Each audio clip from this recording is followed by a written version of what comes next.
to go ahead and welcome everybody this evening to our October 18th SAIL Governing Board meeting. We're going to open the meeting tonight with two public statements. First, Kevin Burnley is first, and then myself will speak.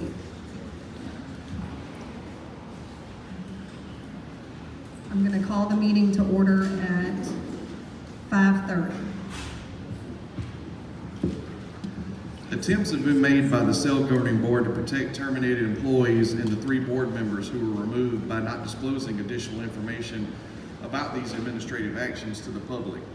However, there's been such a substantial amount of false information that they have created in their departure that the board is now compelled to respond and assure our school community that our recent actions are the result of a singular objective, doing what is best for SAIL. As board members, this is our fiduciary obligation and we take it very seriously. Former Superintendent Christy Zagal was terminated for multiple reasons as set forth below. Number 1, Ms. Zagal was reprimanded in December of 2017 for 1, violation of SAIL's financial policy relating to a contract she executed on behalf of the school without board approval, and 2, for unprofessionalism arising out of disrespect she demonstrated towards certain board members. Second, in April 2018, Ms. Zagal began speaking publicly to the SAIL community about the construction of a new 20,000 square foot school facility called Phase 2. At this time, the board had not approved any expenditures for this project. Ms. Zagal also posted on Facebook that SAIL would be moving forward with expansion into high school, again without authorization from the board and prior even to the submission of a request for the State Charter Schools Commission for a charter amendment expanding SAIL to include 9th through 12th grades. In addition, Ms. Zagal showed plans and discussed the Phase 2 building during the open house activities for parents at the beginning of this school year. Again, to be clear, construction of this building has never been approved by the board.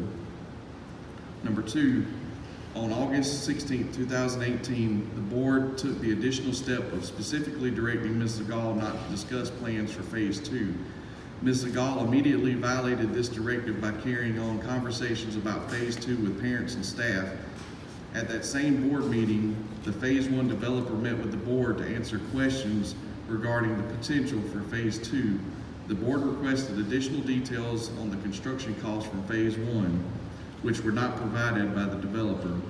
The board then indicated that it would seek bids for possible construction of a modular building. Ms. Zagal responded by criticizing the board, indicating a belief that the board's primary allegiance should be to the developer rather than to the best interest of SAIL. Number 3, in September 2018, the board discovered that Ms. Zagal had altered a proposal for the floor replacement in the dance room. Specifically, Ms. Zagal deleted a section in the document pertaining to installation of subfloor at additional cost. After further investigation, the board determined that no formal proposal had ever been submitted by the flooring company, only an email with the price and a link to the floor to be installed. SAIL's dance teacher met with the sales rep prior to installation, and with witnesses present, the sales rep stated that the subfloor could not be installed without cutting the door. To avoid this necessity, he indicated that he would install a thicker floor covering than what was originally planned, which proved costlier. The board concluded that Ms. Zagal altered the document in an attempt to hide the full cost of the replacement. Number 4, later in September, the board asked Ms. Zagal to present squeeze-in options after the board unanimously voted against proceeding with the Phase 2 project. Ms. Zagal encouraged staff members to attend the meeting, which was unusual and not her common practice. She then proceeded to present only options that were impractical and unreasonable, suggesting to those in attendance that SAIL's academic environment would be compromised if the board did not proceed with the proposed Phase 2 construction she favored. After termination, with the aid of members of SAIL's administrative staff, Ms. Zagal inserted an altered employment contract into her employment file. She also emailed almost 6,000 files to her personal email account. Some of these files included sensitive data. These actions and the files are now part of an ongoing criminal investigation. Dr. Mark Boyd was removed from the governing board because he repeatedly failed to perform his duties as chair. Prior to SAIL's opening, the State Charter Schools Commission had expressed concerns that Ms. Zagal would not be able to successfully transition from governing board chair to superintendent and that Dr. Boyd would not be able to fulfill the duties of chair, which requires objective oversight of the school leader, given their past working relationship. These concerns proved to be well-founded. In March 2017, Dr. Boyd received a letter from the State Charter Schools Commission stating concerns with SAIL's proposed agreement to build and finance Phase 1. Dr. Boyd never shared the correspondence with any other board member. Indeed, had he fulfilled his fiduciary obligation to do so, it is uncertain whether Phase 1 would have received approval from the board. Moreover, Dr. Boyd refused to deliver reprimands and other directives to Ms. Zagal as instructed by the board and failed to comply with his obligations as chair under the Open Meetings Act. In the executive session in which the termination of Ms. Zagal was discussed, Dr. Boyd chose to stop communicating with the board, requiring Vice Chair David Clark to moderate the remainder of the meeting. To date, Dr. Boyd still has not complied with his legal obligations to sign notarized affidavits for each of the board's executive sessions, and also failed to notify the county legal organ prior to at least one specially called meeting. Dr. Boyd also worked against the board while still a board member, encouraging staff and others to take action against the governing board. The remaining 2 board members refused to communicate to the other board members and were therefore removed due to their inability to fulfill their duties to the board. While it is unfortunate that these matters now require public disclosure, the board would like to reassure the entire SAIL community that we hold our fiduciary duty to the school in highest regard and have acted accordingly. Each member of this board is a volunteer. We are parents of students at this school. We are committed to ensuring that every child who comes through our doors receives the best education available. And we are dedicated to preserving and achieving the mission and vision of SAIL as set forth in its charter. That mission and vision continues to be our primary objective, and we ask that you please keep this in mind as we proceed with our board meeting tonight and receive your feedback during public comment. To the staff at SAIL, we thank you for the hard work you're doing every day, and we are here to support you. We want to hear from you, even if you disagree with us or have suggestions for us. We are all part of the SAIL family, and each of us is here to help move the ship forward together. We want you to know you matter and that your work matters. Please know that we understand this one simple truth: without our educators, we are not SAIL. We wouldn't have stellar test scores, and we wouldn't be cultivating our awesome scholars. You have a voice at this table also, and we strongly encourage you to speak directly to the current board. We are happy to arrange private meetings that work with your schedule. Thank you. Thank you, Kevin. First of all, once again, I would like to thank you for attending this evening. We appreciate your commitment to the success of SAIL as well as your concerns regarding changes that have taken place over the last 30 days. Before we begin this evening's board meeting, I feel it's important to make a few things clear. We will not further discuss decisions that the board has made in the last 30 days beyond saying the decisions were appropriate and made solely in the best interest of our students. This is a meeting of the governing board of SAIL to conduct school business, not a town hall. We welcome guests to observe and of course encourage input from members of the public during the designated public comment time. However, disruptions of the meeting will not be tolerated, and we expect our guests to behave in a manner that is in accordance with common courtesy and decorum. We have been in contact with the Georgia Attorney General's office as they have received several complaints regarding the Georgia Open Records Act. We are working with our attorney to put together all requested documentation and responses, which is taking a considerable amount of time, energy, and resources from an already extended staff and budget. Please be aware that several months ago, I reviewed our bylaws and became concerned about the operations of the board and reached out to a charter school governance expert asking for direction regarding our roles and responsibilities. After reviewing that information, I personally reached out to our then board chair with my concerns. The response I received from the chair recommended that I ignore the bylaws, ignore the expert's advice, and leave the procedures alone. I share this story with you to show you that I understand the importance of transparency. Changes are being made to ensure this board acts appropriately. As a side note, if you look at the budget at the end of the year, you will note a sizable portion of it has been spent in legal fees. An unfortunate fact considering all of us would rather be spending the money on a science lab, computers, salaries for parapros, additional parking spaces, just to name a few. There is one more piece of alarming information that I must share with you tonight. Because of the transition in leadership, we have been conducting a series of audits to better understand the current state of affairs in the building. During one such audit, we identified what appears to be a records breach. Between September 21st of 2018 and October 3rd of 2018, approximately 5,906 records were transferred from a school account to a former employee to a personal Gmail account. It was not just shared for viewing only, it was shared with live edit access, which means the person was able to not only view the files and folders they had transferred, but also make changes and share these documents with others. We are working with the police to determine the extent of the breach. A letter will be sent to our families tomorrow with more details. The Governing Board of SAIL recognizes that stability is necessary as we move forward.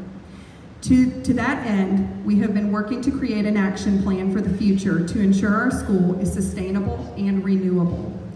This evening we will discuss parts of that plan.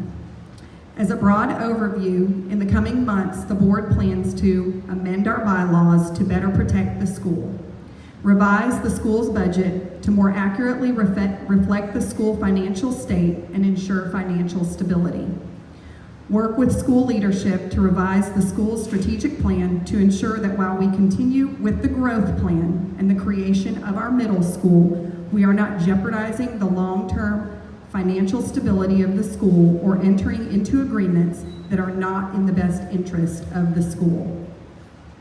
Become better informed board members and more educated regarding our governance and oversight responsibilities. With the transparent public servants, be transparent to the public servants that our stakeholders deserve. Create policy that is supportive of the school and our stakeholders while ensuring accountability for both the board and school leadership. I want you to know that we have heard your concerns and we share in these concerns. Like you, we are SAIL parents, and these decisions were not made lightly or with any other objective than to ensure SAIL's success. The road ahead will not be easy. The board and school leadership understand that we have a lot of work ahead of us to stabilize the school and earn your trust again. The one thing I can tell you is that our students are getting a great education, that we have outstanding staff and faculty, and that our board is committed to the task at hand. Please bear with us as we continue to move forward and bring the SAIL governance up to meet the school's academic standards. Thank you.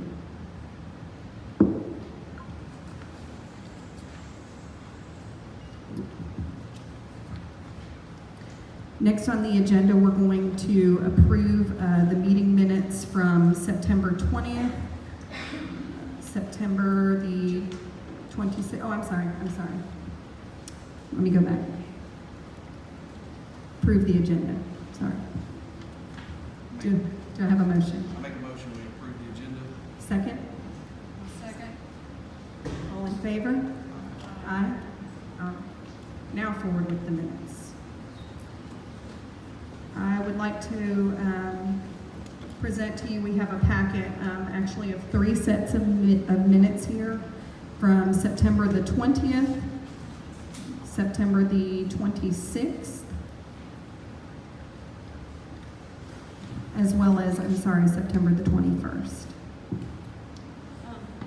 On the September 26 minutes,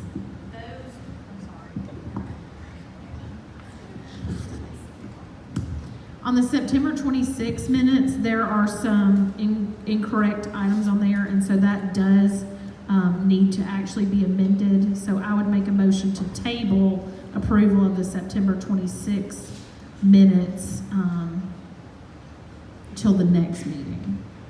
Okay, So there's some discrepancies in those minutes. Can we put a motion forward to table the minutes from the 26th?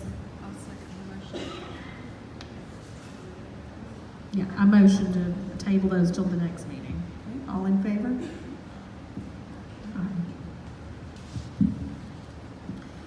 So can we go ahead and put a motion forward then to approve the minutes from September 20th and September the 21st? And I would make a motion to approve the minutes from September 20th and September 21st. I'll second. All in favor? Aye.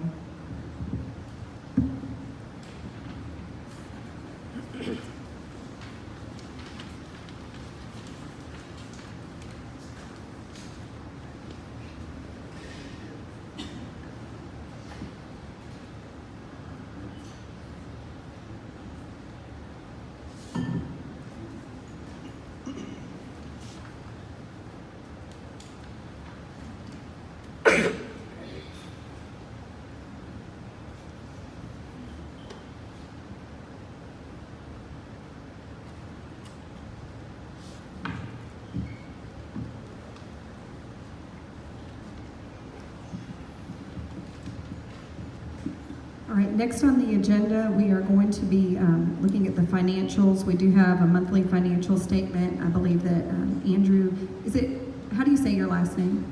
Salone from K&M is going. Oh, I'm sorry. Ken, I'm sorry. I apologize. You are next. Our interim superintendent's update. Thank you. I would have been fine with skipping this.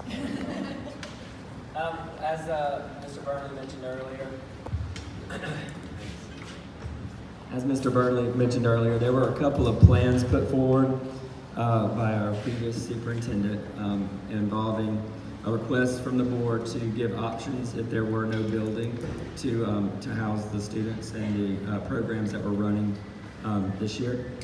So I wanted to let you know that I'm going to go through a brief summary of the two proposals that were presented previously, but we are going to link the entire proposal to our website along with the one from tonight.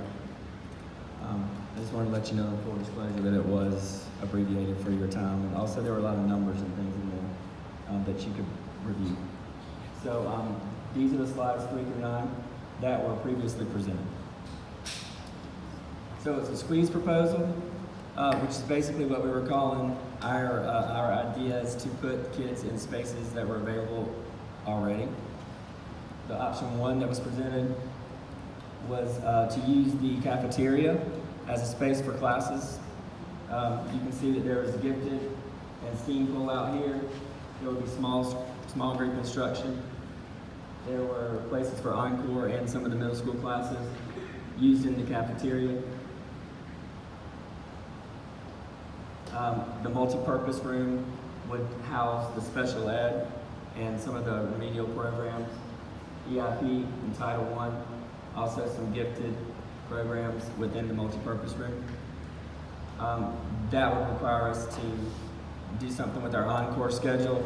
Some suggestions were that we have lunch in the classrooms, that we have the multi-purpose activities on the play area, which would mean that we'd have to revise our recess schedule, and several other things would have to happen in order for those rooms to be available for us. The second option, where there were no changes to the multi-purpose room in the second option, there were a couple of extra Encore classes that would be using the room, but for most purposes it would remain the same. The administrative offices would go under some changes. And it involved some pull-out spaces for our special ed program. Also trying to fit in some of the offices that were necessary to run the school all at the same time.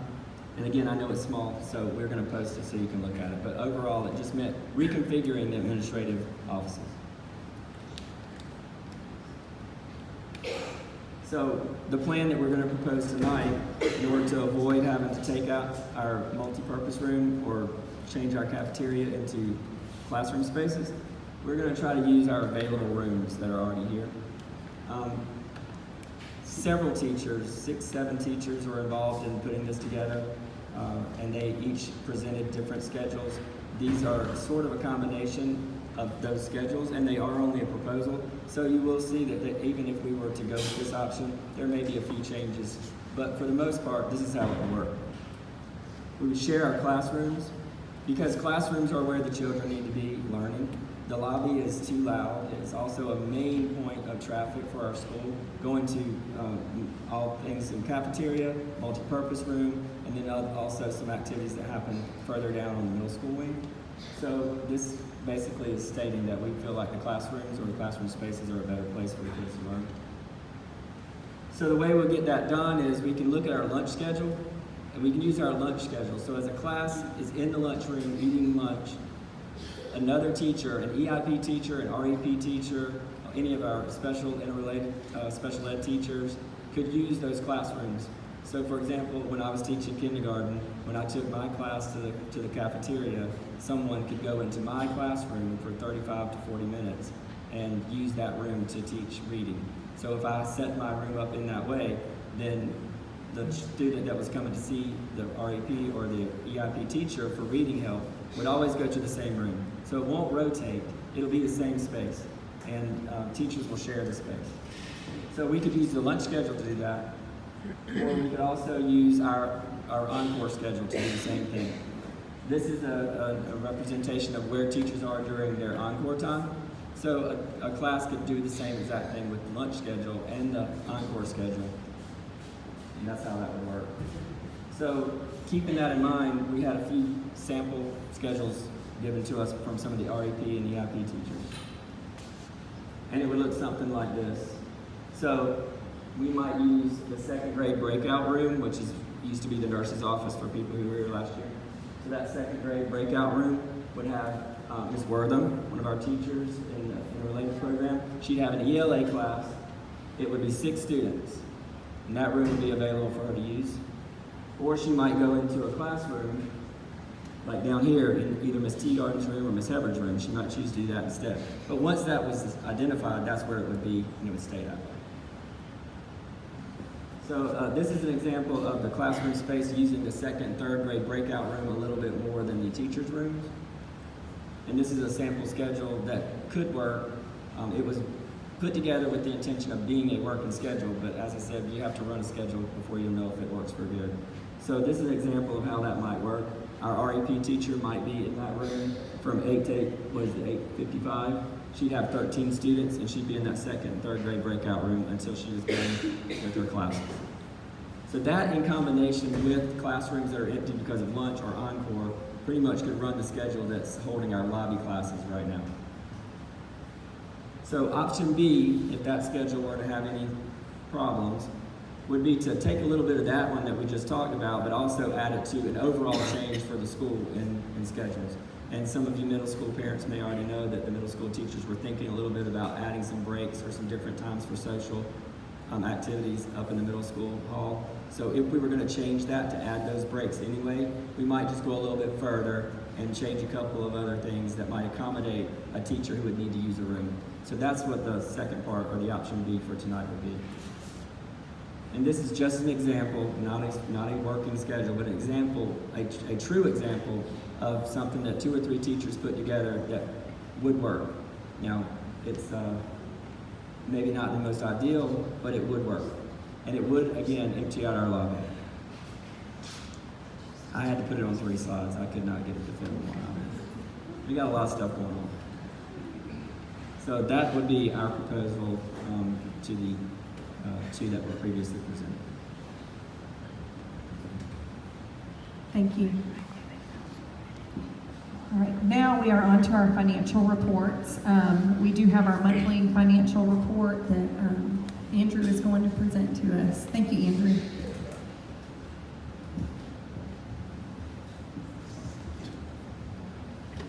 Hi, everybody. As she said, my name is Andrew Sloan, and I'm with Kane Consulting here. So we'll start off by looking at the revenue section of the report. Between all sources at this point in the year, SAIL has received $1.468 million. That is 73.25% of the budget remaining for that. So at this point in the year, being a quarter of the way through the year, everything should run around 75%, which is where the revenues are. So again, that's where it's expected to be. Looking down through the expenses, overall, they are at around 79.67%, which again is above where we'd expect them to be at 75%. But part of that is due to the payroll accrual that comes at the end of the year for the July payroll. Overall, this results in a net income for the year of just over $370,000 at this point through the year. And that's pretty much the current financials. I don't know if there's any questions you guys have specifically. Can you speak to the adjustment that was brought up at Tuesday's finance? Absolutely. So there was a bill, the shipment was received in June, and the bill itself had a July date. It kind of crossed the financial year, but this was part of the June planning and implementation grant allotment. The date on that bill was accidentally changed from June to July, which resulted in that 11,000 shift in the fund balance. This has been corrected on the audit. Everything is as it should be. They have the correct numbers. It's just a matter, we had to go in and do a journal entry to move it back where it should be. Thank you, Andrew. Do we have any other questions? Are we at the end of the audit? I was not able to come to the finance meeting, so are we done with the audit or? Okay. So if there's no other questions, I would like to make a motion to go ahead and approve these financials. I motion we approve the financials. Second? I'll second. All in favor? Heather, would you like to go ahead and give us an update?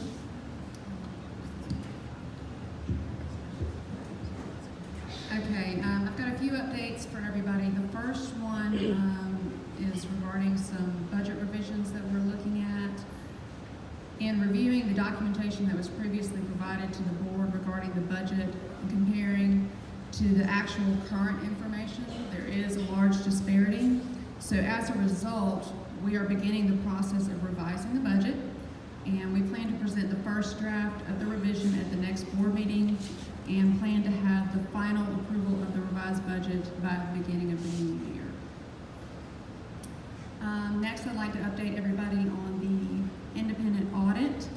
The state requires us to have an annual audit annually. The audit is due November 1st. But unfortunately, we still do not have an audit to present.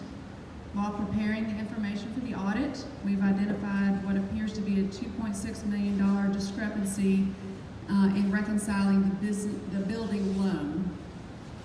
We are working with our accountant and financial consultants to determine the whereabouts of that money and have notified the state of our situation. The third item is bookkeeper contract. We are not hiring a bookkeeper at this time, but we are looking at contracting services for about 10 to 15 hours a week to help us in the office. And I have requested and received 3 offers, so I'd like for us to go ahead and discuss those now and then submit one for approval. The first option is an individual, and she has 30 years experience in all aspects of bookkeeping. She has been in the last 7 years in the school environment, so she's very familiar with school accounting. And she would be able to provide services to us for about $50 an hour. So that amounts to about $2,000 to $3,000 a month based on our estimated time.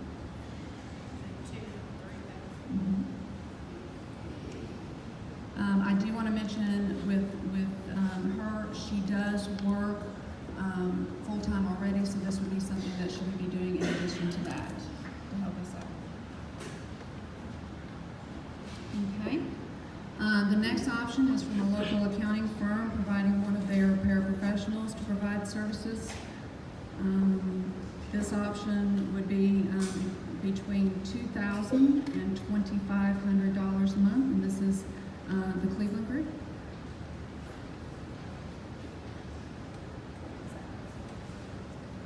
Yes, sorry, is that personnel